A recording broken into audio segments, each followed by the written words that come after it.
Remember walking into a hotel lobby that smelled like old carpet, where bellhops wore actual uniforms and room keys weren't plastic cards? If you ever spent a night in a hotel during the 70s or 80s, you know it was a whole different world. Today's sleek, sterile hotels can't hold a candle to the quirky, charming, and sometimes downright weird features of the past. But what exactly happened to all those retro hotel quirks we grew up with? Before Wi-Fi passwords and touchless check-ins, staying at a hotel felt like a mini-adventure. From shag carpet in the lobby to vending machines that served everything from soda to cigarettes, hotels in the 70s and 80s were packed with character. Each chain had its own flavor, and even motels had something unique to offer. But as times changed, so did the expectations. And slowly, the features we once took for granted vanished. In today's video, we're diving deep into 7 unforgettable hotel features from the 70s and 80s that have all but disappeared. And not only will we explore why they were so beloved, but also the surprising reasons they faded away. If you've ever fallen asleep to the hum of a box fan in a motel room or flipped through a laminated room service menu, this one's going to hit you right in the feels. Back in the day, checking into a hotel meant being handed a real metal key attached to a massive plastic or wooden keychain, often engraved with the hotel's logo, room number, and a message like, "Drop in any mailbox if found." These chunky fobs weren't just functional. They were part of the experience. You could feel the weight of your temporary home in your pocket. Some people even collected them like souvenirs. But by the early 2000s, these keys began disappearing in favor of swipe cards and, later, tap to unlock keyless entries. The reason? Security and cost. Real keys were easier to copy and expensive to replace. Plus, people kept them. While modern key cards are practical, they lack the charm and heft of those old-school relics. Today, spotting a metal hotel key feels like finding a time capsule. And honestly, we kinda miss the clunk. If you ever stayed in a roadside motel in the 70s or 80s, you probably remember the thrill of dropping a few quarters into the little metal box beside the bed, and then buzzing away on a vibrating mattress. It was marketed as a way to relax tired travelers. But let's be honest, it was mostly a novelty. That rattling hum became synonymous with vintage Americana, and the vibrating bed became almost a badge of honor for old-school motels. The machine, usually called a magic fingers unit, was invented in the 1950s and hit its peak popularity in the 70s. But over time, it became more of a punchline than a perk. Maintenance costs, hygiene concerns, and changing customer expectations led to their quiet retirement. Some even got removed for being too sleazy. Today, they're mostly remembered from sitcom jokes and road trip stories, but for a generation, that buzz meant you were really on vacation. Long before smoke-free policies became the norm, one of the first questions you'd hear at the check-in desk was, "Smoking or non-smoking?" Back in the 70s and 80s, smoking wasn't just allowed, it was expected. Hotel rooms came equipped with sturdy glass or ceramic ashtrays, often customized with the hotel's logo. Some even had matchbooks on the nightstand as a courtesy. Smoking sections were common in lobbies, restaurants, and even elevators. But as public health awareness grew and smoke-free legislation swept through cities in the 90s and 2000s, the industry shifted. Guests complained about lingering smells, and deep cleaning costs mounted. Slowly but surely, smoking rooms became a relic. Today, finding an in-room ashtray feels like discovering a fossil. While non-smokers may not miss the haze, there's a strange comfort in remembering a time when ashtrays were part of the decor, and when lighting up after a long drive felt like settling in.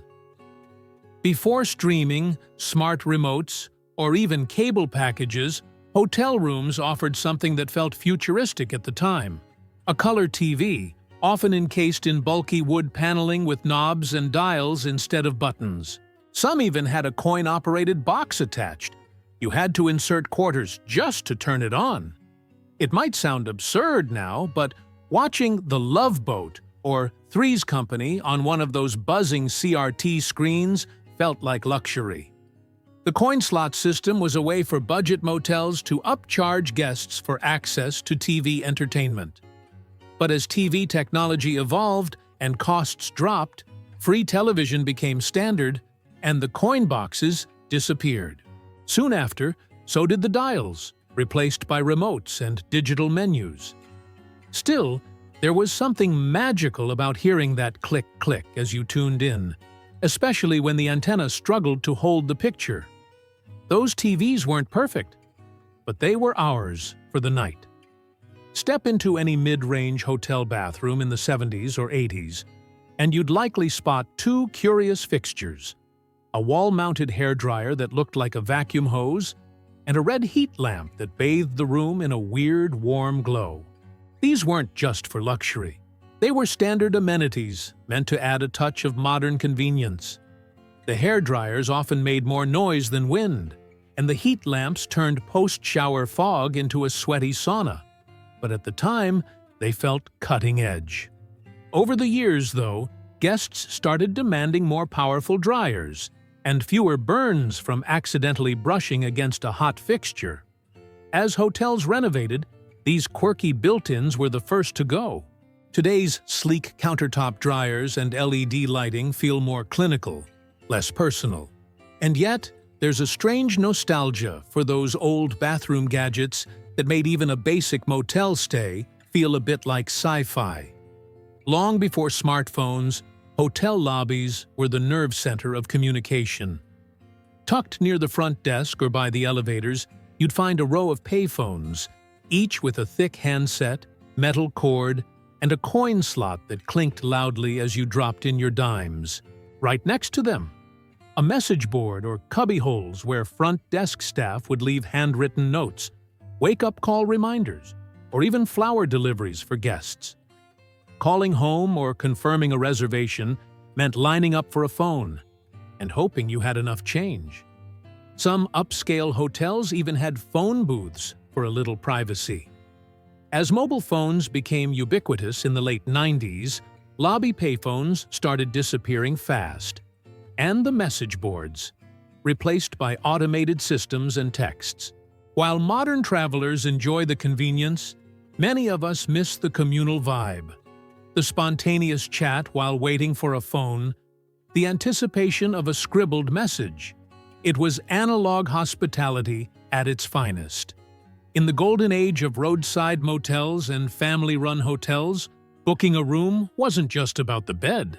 It was about the experience. Some hotels embraced full-on fantasy with themed rooms, Roman palaces with faux columns, heart-shaped beds for honeymooners, wild jungle motifs with fake vines hanging from the ceiling. Chains like Howard Johnson's and local Love Motels competed to create the most outrageous, unforgettable room. Whether you were a kid thrilled by the space-themed wallpaper or a couple looking for a cheesy romantic getaway, these Gimmick suites offered a kind of kitschy escapism. But as branding standardized and franchises took over, these custom experiences were deemed too expensive to maintain, too off-brand, or even too embarrassing for the modern traveler. By the 2000s, themed rooms were mostly extinct, except for a few hidden gems still holding on. But would you believe some of these still exist today?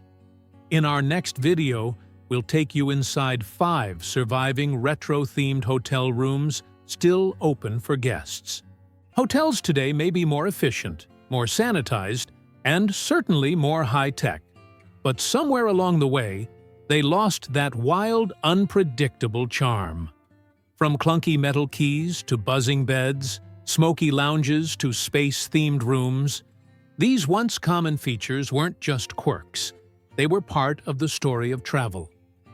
They reminded us that hotels weren't just a place to sleep. They were a moment in time, a slice of culture, and sometimes even an adventure. As we look back on these 7 forgotten relics of hospitality, it's hard not to wonder, did we trade a bit too much soul for convenience? So now it's your turn. Which hotel feature from the past do you miss the most? Or better yet, did we forget one that deserves a spot on the list? Drop it in the comments below, and let's get nostalgic together. If this trip down memory lane made you smile, sigh, or whisper, "I remember that," then you're exactly the kind of person we love having around here. We dig deep into the quirks and charms of the past, and there's so much more to uncover. So don't miss out. Hit that subscribe button, give us a thumbs up if you enjoyed the video, and ring the bell so you're the first to know when our next nostalgia-fueled episode drops.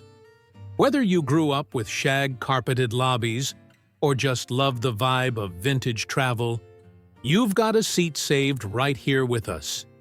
See you in the next video, and don't forget to check under your pillow.